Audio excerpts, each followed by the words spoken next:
आज का जो टॉपिक है क्रांति का युग तीर्थ शांति कुंज। और आज के टॉपिक की विशेषता है कि परम पूज्य गुरुदेव के स्वयं श्रीमुख से आज हम ये सुनने जा रहे हैं कि शांति कुंज की क्या विशेषता है। क्रांति का युग तीर्थ है शांति कुंज। परम पूज्य गुरुदेव यह कहते हुए अपनी चारपाई पर उठकर बैठ गए। इससे पहले वे इसी चारपाई पर लेटे हुए अपने सामने बैठे हुए कार्यकर्ताओं को भविष्य की योजना समझा रहे थे। इन दिनों यह लगभग नित्य का क्रम था। वे प्रतिदिन दोपहर ढले शांति कुंज के वरिष्ठ जनों को अपने पास बुला लेते थे और उन्हें भविष्य की रीति नीति से जुड़ी बातों का ब्यौरा समझाते थे। तो यहाँ बता रहे गुरुदेव जो है वो चारपाई पर बैठे हुए हैं और रोज का ये क्रम था कि कार्यकर्ता को लोग आते थे और गुरुदेव अलग अलग टॉपिक पे उन पर जो भविष्य की योजनाएं थे उसके बारे में बात करते थे। तो गुरुदेव एकदम सुनो, गुरुदेव ने कहा कि क्रांति का युग तीर्थ है शांति कुंज, और अपनी चारपाई पर उठकर बैठ गए और भविष्य के बारे में अलग अलग बातें बताने लगे।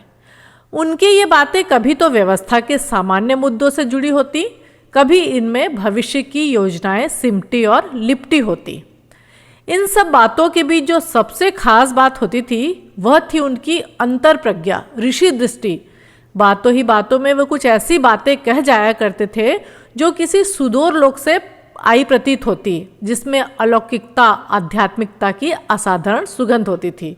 तो बातें तो हम सब भी सामान्य दृष्टि से रोज कुछ ना कुछ करते हैं, पर जब कोई महामानव, जब कोई अवतारी चेतना, जब कोई ऋषि सत्ता बात करती है तो उसकी बातें व्यर्थ की नहीं होती है। वो दूरदृष्टि, वो आगे तक का सब देख सकते हैं। और यही आज गुरुदेव जो हैं वो जो अपने कार्यकर्ताओं को बताने जा रहे थे, जिसके द्वारा हमको भी पता चलेगा कि शांति कुंज का जो गायत्री तीर्थ है उसका कितना अधिक महत्व है। आज इसका एहसास कर पाना कठिन है, पर उन दिनों यह एहसास विरल होते हुए सघन था। यह सघनता इस समय कुछ ज़्यादा बढ़ी हुई थी। वर्ष 1981 के नवंबर दिसंबर के इन दिनों में बस केवल उनकी देह धरा के इस वातावरण में विचरती थी, पर उनकी चैतन्यता तो जैसे परलोक में आसीन हो चुकी थी। तो बता रहे 1981 के नवंबर दिसंबर की ये बात है जो शांति कुंज के बारे में गुरुदेव बता रहे हैं। तो बोल रहे हैं उनकी जो देह है, उनका जो शरीर था वह तो शांति कुंज में घूमता फिरता था या रहता था, पर उनकी जो कॉन्शियसनेस थी, उनकी जो चैतन्यता थी, बोले वो तो किसी और ही लोक में घूमती थी। जिस तरह से गुरुदेव बताते थे, करते थे और भविष्य की योजनाएं बताते थे पूरे संसार, पूरे विश्व के लिए। उनके हाव भाव, बात करने का ढंग देखकर यही लगता था कि उन्हें किसी बात के लिए अतिशय शीघ्रता है, तीव्र त्वरा है। तो बोले उनके जब वो बात करते थे, आजकल गुरुदेव हमेशा ही बताते थे सब चीज़ों के बारे में, लेकिन लगता था कि बहुत जल्दी है किसी बात की उन्हें, और उनके अंदर बहुत बेचैनी है किसी बात की। किसी बात में लापरवाही, सुस्ती तो उन्हें कभी पसंद नहीं थी, पर इन दिनों वह ज़्यादा बढ़ गई थी। वे बोल रहे थे, तुम लोग यदि मुझे समझने की कोशिश करो तो शांति कुंज को समझ सकोगे। इसी तरह यदि शांति कुंज को समझने की कोशिश करो तो मुझे समझ जाओगे। शायद इन दो लाइनों से हमको शांति कुंज की इंपॉर्टेंस समझ आनी चाहिए। गुरुदेव बोल रहे हैं कि यदि मुझे समझने की कोशिश करोगे तो पूरा शांति कुंज समझ आ जाएगा। यदि शांति कुंज उनकी देह है, शरीर है, वो शांति कुंज परम पूज्य गुरुदेव का, और बोले यदि शांति कुंज को समझ गए तो मुझे समझ जाओगे। तो वो एक ही पहलू के दो सिक्के उसको गुरुदेव बता रहे, इतना शांति कुंज का अधिक महत्व है। और चूंकि हम जानते हैं कि गुरुदेव क्या थे और क्या हैं, और वो अपनी बराबरी शांति कुंज से कर रहे हैं, उनकी यह बात सुनने पर लगी तो अटपटी, पर इसमें ऋषि वाणी का सत्य था। वे बोले शांति कुंज दिखने में तो आश्रम है, पर वास्तविकता में यह प्राण प्रत्यावर्तन और युग क्रांति का केंद्र है। बहुत साल पहले 1973 में मैंने प्राण प्रत्यावर्तन सत्र चलाए थे, जिसमें प्राणवान कार्यकर्ताओं के प्राणों को मथा, गड़ा, सवारा और प्रत्यावर्तित किया था। तो देखिए, जो लोग नहीं जानते प्राण प्रत्यावर्तन शिविर में, तो इसका मतलब होता है प्राण जो अपनी अंदर की कॉन्शियसनेस जो रहती है या जिससे हम चलते हैं, जो प्राण शक्ति जो रहती है, तो गुरुदेव जैसे बोलते हैं ना, बीज को बोना किसी के अंदर। तो अगर आपके अंदर रिसेप्टिविटी है तो, और जमीन अच्छी है और बीज बोएंगे तो वो बीज अपना उगने लगता है और बड़ा होता है और फल भी देता है। तो यहाँ आके उस मनोभूमि के हिसाब से गुरुदेव प्राण प्रत्यावर्तन शिविर करते थे और उन बीजों को भी अपने तप की शक्ति का एक अंश डालते थे साधक के अंदर, जो भी उनकी प्रक्रिया रहती थी उसके अनुसार। तो यहाँ पे गुरुदेव बोल रहे हैं कि शांति कुंज दिखने में आश्रम है कि लगता तो है ईंट पत्थर का बना हुआ ये सब है, पर बोले ये तो सेंटर है प्राण प्रत्यावर्तन का, कि यहाँ जो आएगा वो कुछ ना कुछ गुरुदेव की तप की शक्ति का अंश लेके जाएगा। और उसके लिए विशेष जो है सत्र चले जाते थे, अलग अलग जो है उसके करे जाते थे, उसके लिए लोगों को बुलाया जाता था, उसके लिए पहले पर्चे भरे जाते थे, फिर सब जैसे अभी होते हैं अलग अलग 9 दिवसीय सत्र होते हैं, एक युग शिल्पी सत्र होता है, उसी तरह प्राण प्रत्यावर्तन सत्र होता था। और बहुत लोग ऐसे हैं जिनको वो अनुभव है और उन्होंने वो किया हुआ भी है, जो लोग पहले के थे। बहुत साल पहले गुरुदेव बोले 1973 में उन्होंने चलाए थे, लेकिन बाद में गुरुदेव ने बंद कर दिया था, क्योंकि वो बहुत ज़्यादा जिसको बोलते हैं ना कि उतनी पात्रता और उतनी जो है रिसेप्टिविटी बहुत कम लोगों में होती है, और उसके अंदर जब तप की शक्ति जाती है तो फिर वो बीज बढ़ता है और वो लोग उस तरह का काम करते हैं। और बोले युग क्रांति का केंद्र है, सेंटर है, जहाँ से युग के लिए क्रांति होगी, जो युग निर्माण योजना बोली है गुरुदेव ने, वो सेंटर है वहाँ का। पर अब इतने वर्षों में यहाँ जो प्रचंड तप ऊर्जा नियोजित हुई है उसमें स्थिति बदल गई है। तो बोले पहले तो अब ये बता रहे गुरुदेव क्यों अब ऐसा नहीं करते हैं गुरुदेव, या क्यों ऐसा बाद में नहीं हुआ। पहले तो लोगों को अलग से बुला के वो चीज़ की जाती थी, क्योंकि गुरुदेव ने जो इतनी वहाँ पे तप और ऊर्जा की शक्ति उत्पन्न की है, जहाँ 24 लाख के उन्होंने 24 जो महापुरुष चरण किए, और इतनी तपस्थली गुरुदेव माता जी की रही है कि जो बोले जिसको बोलते हैं ना, एक तरह से जिस तरह से जो रोटियां सेकी जाती हैं अलाव के अंदर, तो कितनी गर्माहट होती है। जिस तरह माता जी बोलती हैं, गुरुदेव बताते हैं कि बेटा जब आप शांति कुंज में आते हो तो जैसे एक बच्चा माँ के गर्भ में सुरक्षित रहता है, उस तरह से आप ये शांति कुंज जो है माँ का गर्भ स्थल है, और आप बच्चे उसमें इस तरह से सुरक्षित रहते हो। इतना प्रोटेक्शन है वहाँ पे और इतनी तप शक्ति फैली हुई है। तो बोल रहे हैं कि अब यहाँ डबल प्रत्यावर्तन का दोहरा क्रम चालू होता है। बोले पहला तो प्रत्यावर्तन शांति कुंज और देवात्मा हिमालय क्षेत्र से ही नहीं, बल्कि सूक्ष्म लोकों में से देव मंडल व ऋषि मंडल से सतत प्रत्यावर्तन होता रहता है। इतनी तप की ऊर्जा वहाँ बन गई है, इतनी पॉजिटिविटी आ गई है कि बोल रहे हैं कि शांति कुंज और हिमालय क्षेत्र से डायरेक्ट वहाँ पे जो ऋषि सत्ताएं हैं, जो वहाँ पे गुरुदेव की तप शक्ति है कि जो व्यक्ति आता है यदि उतनी चेतना का स्तर है तो निश्चित रूप से अब हर के अंदर वो बीज बोने की शक्ति शांति कुंज के अंदर है, जो कि गुरुदेव अलग से पहले करते थे। बस इसके लिए सिर्फ इतनी शर्त है, यहाँ आने रहने वाले अपने हृदय के द्वार खुले रखें। शांति कुंज को केवल ईंट पत्थर की इमारत ना समझे, बल्कि इसे वह मेरी देह समझे और इसे उसी रूप में पवित्र व पूज्य माने। ऐसा हो तो वे यथार्थ समझ पाएंगे और यहाँ पर उठते उफनते प्रचंड आध्यात्मिक ऊर्जा के बवंडरों को देख पाएंगे। देखिए गुरुदेव की जो शैली है लिखने की, वो कितनी सॉलिड और कितनी इफेक्टिव होती है। बोल रहे अगर शांति कुंज को केवल ईंट पत्थर की इमारत समझ के, ठीक है गुरुदेव माता जी के यहाँ रहते थे और शांति कुंज है, गायत्री परिवार का हेड क्वार्टर है, और यदि हम उसको एक टूरिस्ट प्लेस समझ के घूमने जाएंगे तो कुछ हाथ लगने वाला नहीं है। पर यदि चेतना के स्तर को ऊंचा उठा के पहले खूब साधना करें, गुरुदेव के प्रति श्रद्धा वो रखें, और उसका जब वो रिसेप्टिव वैसे बन के जाएंगे तो हम जाएंगे तो बहुत कुछ वहाँ मिलने वाला है हमको। तो यहाँ पे गुरुदेव बोल रहे हैं कि अगर आप ये सोचते हैं कि तो शांति कुंज गुरुदेव की देह है, और जितना गुरुदेव को हम पूजनीय मानते उतना शांति कुंज को, लेकिन वो दूसरे रूप में गुरुदेव की देह है, जिसमें जो गुरुदेव चाहते थे वो पूरा प्रत्यक्ष हम देख सकते हैं। गुरुदेव को समझ पाना तो शायद हमारे बस के बाहर की बात है, जितना समझ पाए उतने में भी लाभ उठा पा रहे हैं हम। लेकिन अगर शांति कुंज में जो गतिविधियाँ होती, शांति कुंज में जो तपस्थली है, उसको अगर हम देखेंगे तो बोल रहे हैं इतना प्रचंड आध्यात्मिक ऊर्जा है वहाँ, जिसके बवंडर जैसे तूफान उठता है तो सबको समेट लेता है, उस तरह से जो वहाँ आध्यात्मिक ऊर्जा है वो एक दिन इतनी बड़ी युग क्रांति का केंद्र बनी हुई है कि जब पूरा विश्व को बदलने की शक्ति रखता है। शांति कुंज में इतना बड़ा प्रचंड शक्ति का केंद्र है परम पूज्य गुरुदेव के कारण। इसी आध्यात्मिक ऊर्जा की महावृष्टि के बीच उर्वर चेतना वाले व्यक्तियों में क्रांति के बीज बोए जाते हैं, इन्हें उचित पोषण दिया जाता है और यह सिलसिला आगे भी चलता रहेगा। तो गुरुदेव बोल रहे हैं कि जो अगर आप किसी चीज़ के बीते, जैसे सूर्य है, तो आप चाहो ना चाहो निकलोगे तो उसकी गर्माहट तो पड़ेगी ही पड़ेगी।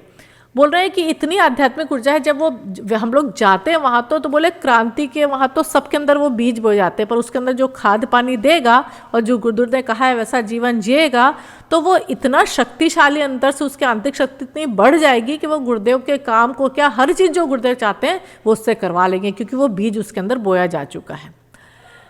यह कहकर उन्होंने सामने बैठे हुए लोगों की ओर देखा। सभी लोग दम साधे सुन रहे थे। वे बोले, दरअसल क्रांतियां होती हैं, ऐसी ही होती हैं। इसका आधार विवाद या शार्थार्थ नहीं होता है। बात को अंतराल की गहराई तक पहुंचा देने, उसे आस्था और मान्यता स्तर पर बिठा देने से लोग इसे स्वीकार कर लेते हैं और जीवन में उतार लेते हैं।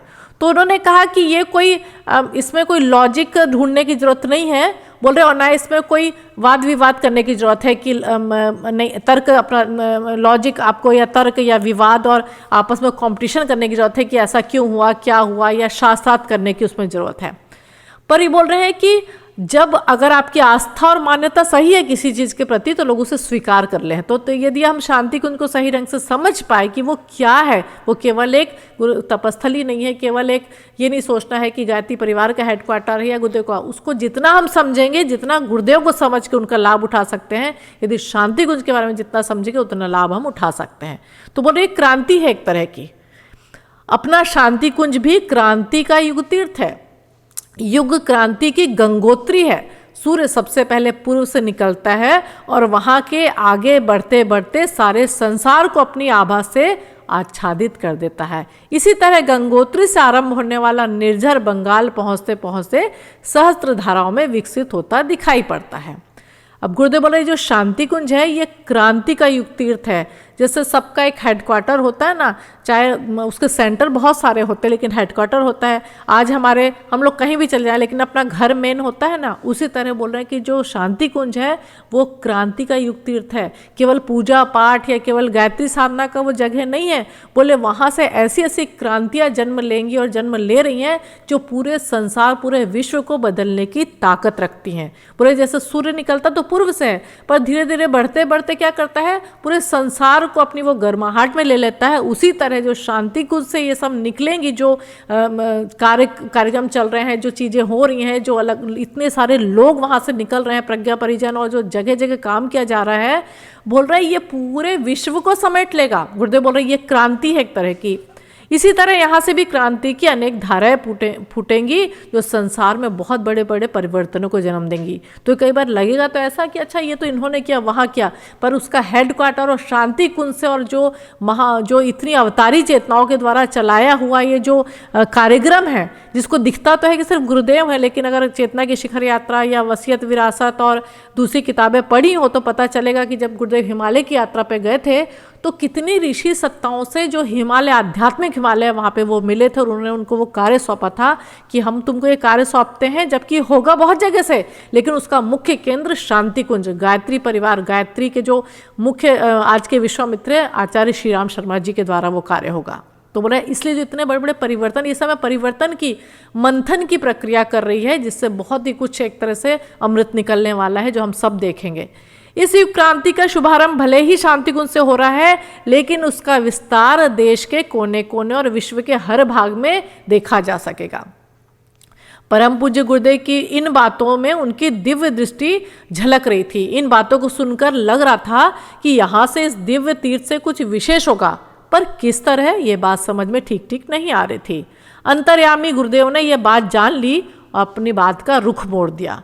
तो देखिए आज हमको ये बहुत सुनहरा मौका मिला है परम पूज्य गुरुदेव से, उस अवतारी सत्ता से, गायत्री साधक से, उस माँ गायत्री के वरद पुत्र से सीखने का अवसर मिल रहा है, समझने का। क्योंकि हम कितना भी जाएं शांति कुंज पर उतना नहीं समझ सकते, तो गुरुदेव खुद बताने जा रहे हैं। तो गुरुदेव तो दिव्य दृष्टि थी, तो सबको लग रहा था ऐसे कैसे होता है, और ठीक है थोड़ा बहुत समझ आ रहा था तो गुरुदेव तो तुरंत जान लेते थे। तो उन्होंने फिर कहा, तुम लोग शांति कुंज को क्रांति का युग तीर्थ बनाओ। तीर्थ में लोग आते हैं, स्नान करते हैं, पूजा पाठ करते हैं, साधना करते हैं। तुम लोग यहाँ आने वालों को क्रांतिकारी विचारों में स्नान कराओ, उन्हें परिष्कृत, उनके व्यक्तित्व को परिष्कृत करने वाले चिंतन और साधना बताओ, उन्हें उनके दायित्व का बोध कराओ। तुम लोग इतना कर सके तो बाकी का काम युग क्रांति का संचालन करने वाली आध्यात्मिक शक्तियाँ स्वयं कर लेंगी। देखिए यह सब हम लोग के लिए है। बोले तीर्थ स्थान जाते, स्नान करते, पूजा पाठ करते, गंगा में स्नान करते हैं, खूब कुछ करते हैं कि भगवान पाप धुल गए, सब है, हमने तो तीर्थ के दर्शन कर लिए और मुफ्त में पुण्य लूटना चाहते हैं कि हम कुछ ज़्यादा काम वाम ना करें पर ये करें।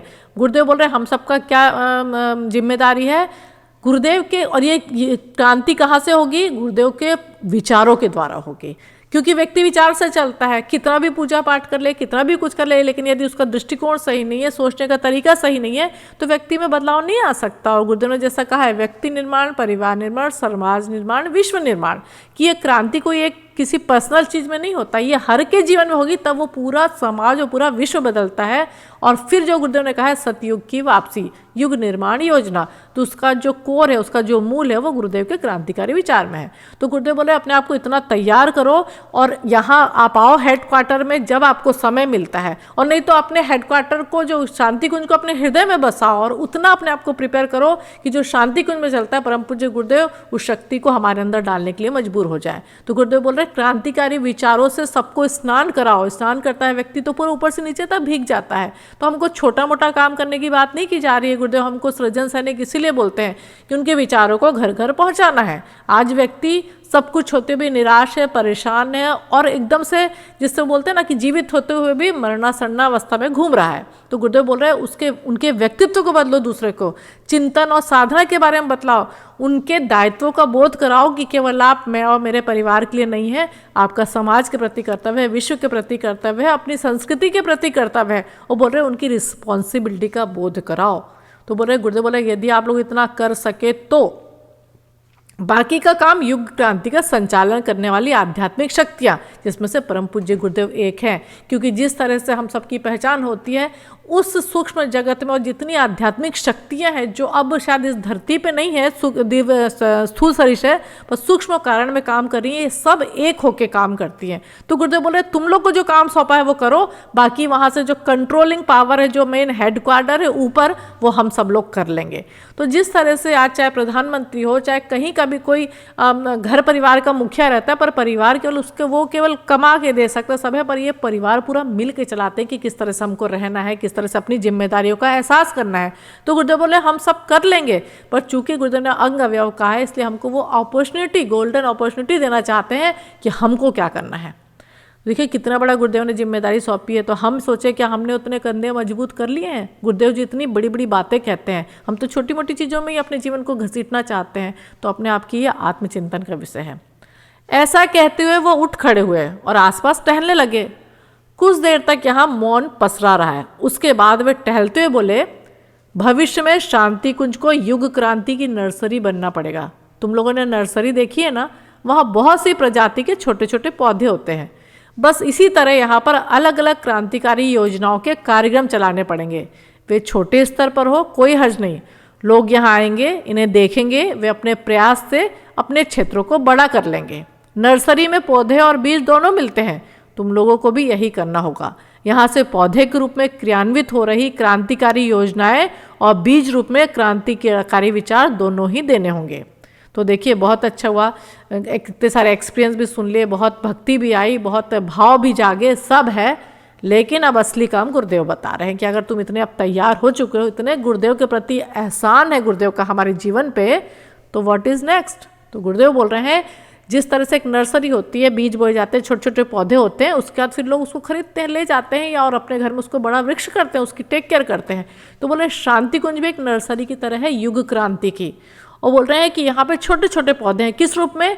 हम सब बच्चे के रूप में, हम सब प्रज्ञा परिजनों के रूप में, जिसको गुरुदेव चाहते हैं कि हम ऐसे नर्सरी के पौधे मिले जहाँ लगे वहाँ पे वो इतने फलदार वृक्षदार बने, और जब वो आपको लगता है कि हम भी किसी को वो वैसा पौधा बनाए तो शांति कुंज जाएं, शक्ति लें, गुरुदेव के हिसाब से चले, तो हम खुद वो पौधा बन जाएंगे और बीज हम दूसरों को में भी बो सकेंगे। क्योंकि गुरुदेव ने कहा है कि ये तो सब गुरुदेव की नहीं भगवान की योजना है, और गुरुदेव का हमेशा हमको साथ मिलेगा। तो गुरुदेव बोल रहे हैं कि पौधे और बीज दोनों मिलते हैं। अब हमको ये क्रांतिकारी योजनाएं और बीज रूप में क्रांतिकारी विचार, तो गुरुदेव चाह रहे विचार कहाँ से आएंगे? हम सब के अंदर वो विचार होने चाहिए। हमारे अंदर तो हमारे आसपास ही शरीर के इर्द गिर्द उनकी सुख सुविधा और अपने अहंकार के अंदर के ही विचार खत्म नहीं होते, तो अपने विचारों को तो मारना है हमको। सिर्फ गुरुदेव जो चाहते हैं वो विचार हमारे अंदर होना चाहिए। तो जो भी शांति कुंज गए हैं और शांति कुंज देखा है या पढ़ा है, तो हम जानते हैं कि शांति कुंज की जो भूमि है वो कितनी ज़्यादा संस्कारित, कितनी खोजबीन के लिए। हम तो एक छोटा घर लेते तो कितना खोजते हैं, पर गुरुदेव की देखिए कि इतने जो जहाँ से विश्व स्तर की प्रक्रियाएं चल रही हैं, जो कि विश्व को पूरा बदलने की क्षमता रखता है, उस जो शांति कुंज की जो भूमि है। जब 1968 में गुरुदेव जब मथुरा में थे और 1970 से गुरुदेव शांति कुंज बना और वहाँ आ गए थे, तो उनके जो दादा गुरु का निर्देश था कि अब हरिद्वार को कर्म भूमि बनाना है और एक ऐसा केंद्र बनाओ जहाँ से विश्व को मार्गदर्शन मिलता रहेगा। तो गुरुदेव आए हरिद्वार, बहुत सारी ज़मीन देखी, बहुत अच्छी अच्छी ज़मीन थी, पर उनको कहीं भी अच्छी नहीं लग रही थी। और जो साथ के लोग थे बोलते थे ये भी बहुत अच्छी, ये भी, लेकिन गुरुदेव को कुछ नहीं पसंद आ रहा था। लेकिन जब एक जगह हरिद्वार में घूमते घूमते वो एक स्थान पर आकर ठहर गए, तो कुछ और लोग भी खड़े थे, उन्होंने देखा तो यहाँ तो पूरा कीचड़ है और इतनी दलदली ज़मीन है, सब है। लेकिन गुरुदेव वहाँ खड़े हो गए और खड़े होकर कुछ देखने लगे, सोचने लगे, और ऐसा लग रहा था किसी रहस्यमयी तरंगों को, जो वाइब्रेशन है उसको वो पकड़ रहे हैं। और यहाँ उन्हें अंतरिक्ष की देवी सत्ताओं की जो चेतन तरंगों का दिव्य प्राण प्रवाह उस जमीन पर बह रहा है, ऐसा उनको आभास हो रहा था, पर उनके अंदर चेहरे से नहीं पता चल रहा था। तो उन्होंने जैसे ही चक्कर लगाया उस जो ज़मीन का था, उन्होंने कहा मुझे ये ज़मीन खरीदना और बात चलाओ। तो सब लोग बोले ये ज़मीन खरीदना है? दलदल, इतनी दलदल है, इतनी बड़ी हुई घास है, यहाँ कोई ट्रैफिक जो ट्रैवल भी लोग नहीं कर सकते हैं, ऐसी जगह को खरीदने की बात तो कम, बोले कोई बुद्धिमान इसको देखना भी नहीं पसंद करेगा। तो गुरुदेव ने क्या कहा था, हाँ यही, मुझे तो यही ज़मीन चाहिए और यहीं पे वो मकान बनेंगे, यही जो होगा जो मैं करना चाहता हूँ। और गुरुदेव के अंदर जो मन में तो उठ रहा था कि यहाँ तो मुझे एक जो है लेबोरेटरी बनानी है, इंसानों को जहाँ पे महामानव बनाया जाता है।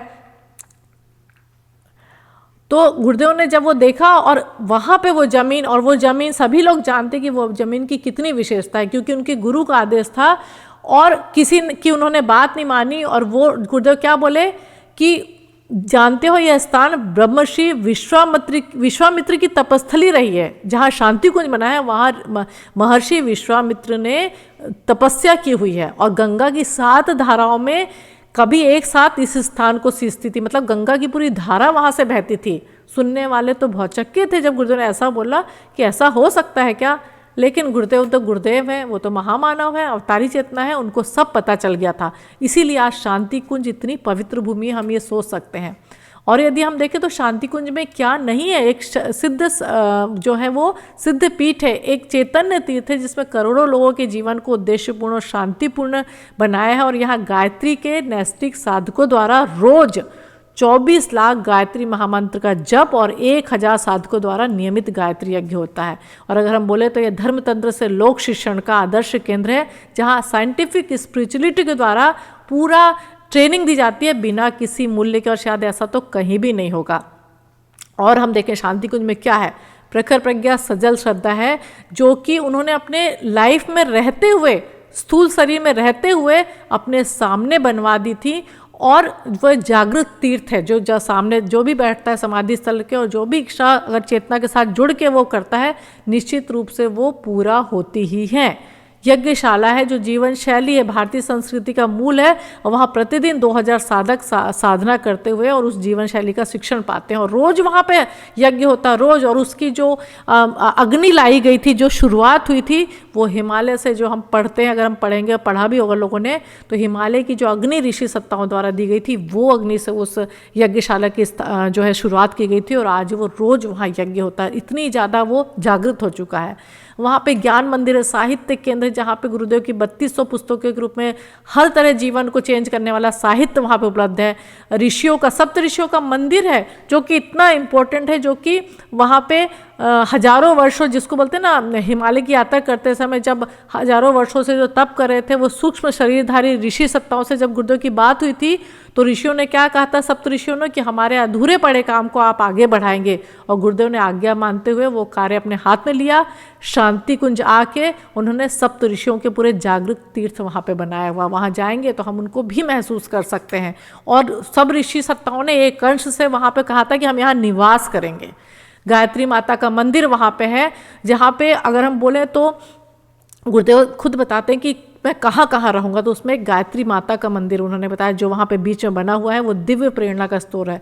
भटका हुआ देवता का मंदिर है जो हम सभी जानते हैं कि गुरुदेव बोलते हैं जीवन प्रत्यक्ष देवता है, और उसको अगर हम साध लें तो हम जीवन का सब कुछ पा सकते हैं। हम देख सकते हैं कि हम असली में हम क्या है। वो भटका हुआ देवता का अपने विश्व में एक अकेला मंदिर है। साधना कक्ष है जहाँ लोग आके साधना करते हैं। अखंड दीप है जहाँ पे 1926 से बसंत पंचमी के दिन जो प्रज्वलित ज्योति के जो है गुरुदेव ने जो ज्योति जलाई थी, और दादा गुरु जब उनके जीवन में आए थे तब से वो अखंड दीप जल रहा है, और 1926 से अभी तक जल रहा है। वो सिद्ध दीपक है जिसके सामने जो भी अपने जीवन कुछ अपनी इच्छा प्रकट होती है और इतनी शक्ति मिलती है, और वो करोड़ों गायत्री परिवार के जो साधक हैं उनकी प्रेरणा का स्रोत है। देवात्मा हिमालय मंदिर है जो कि एक विश्व की एक अनूठी स्थापना है जो कहीं नहीं है। यहाँ पे आप हिमालय नहीं जा सकते, अंदर बैठ के पूरे हिमालय का वहाँ आपको दृश्य मिलता है, और वहाँ बैठ के साधना करने से भी बहुत ज़्यादा शक्ति मिलती है। प्रदर्शनी है, पूरा वहाँ पे ग्रीनरी का हरितिमा देवालय बनाया गया है जहाँ हर तरह की जड़ी बूटियाँ लगाई गई हैं।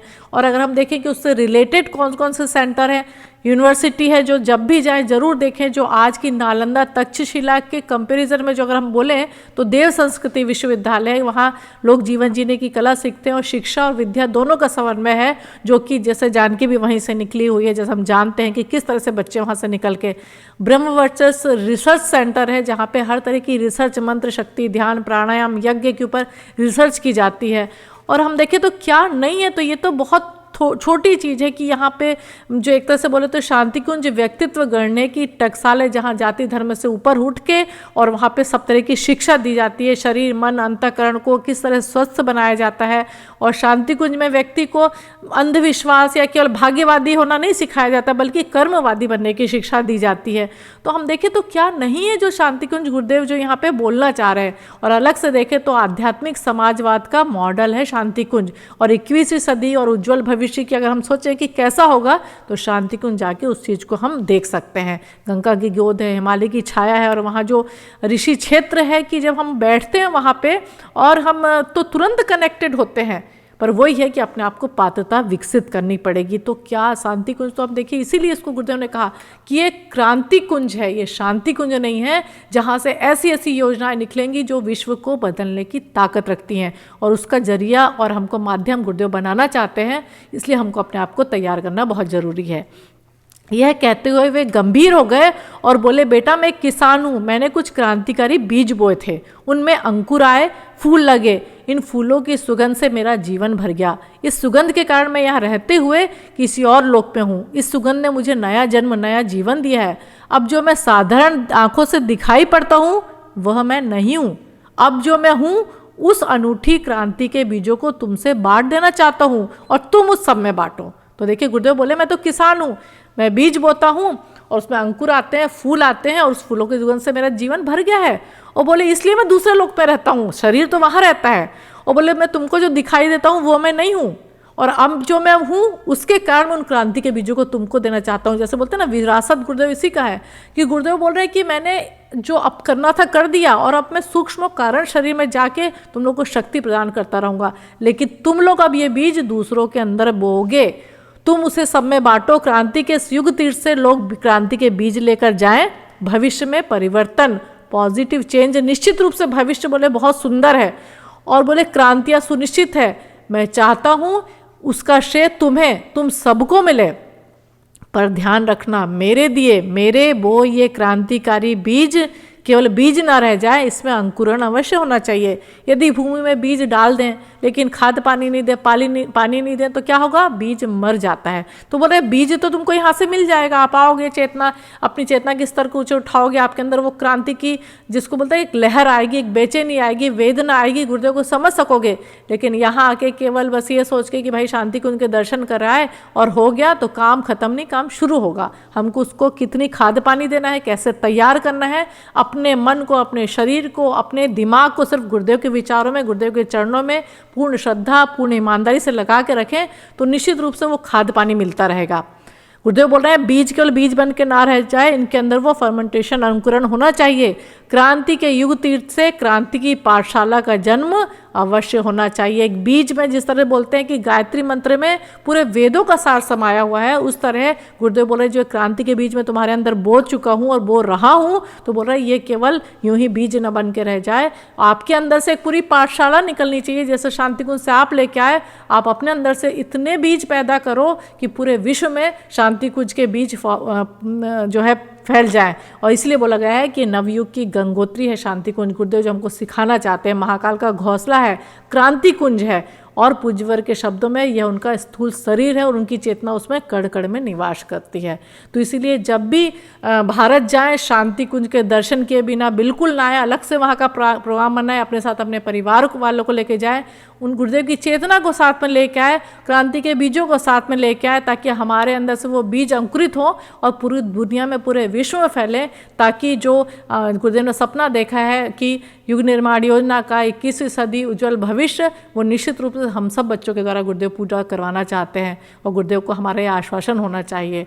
तो गुरुदेव से यही कह सकते हैं कि शांति कुंज के जरिए गुरुदेव ने आज हमको सिखाया, शांति कुंज की क्रांति लहर ने हम सबको ललकारा है, महाकाल महाक्रांति को तीव्र बनाओ, अब यह कर्तव्य हमारा है। तो हम अपने कर्तव्य को समझें और पूर्ण अपने जोश और उमंग उत्साह के साथ गुरुदेव का आशीर्वाद लेके लग जाए इस क्रांति को सब जगह फैलाने में। ओम श्री गुरुवे नमः। ओम शांति।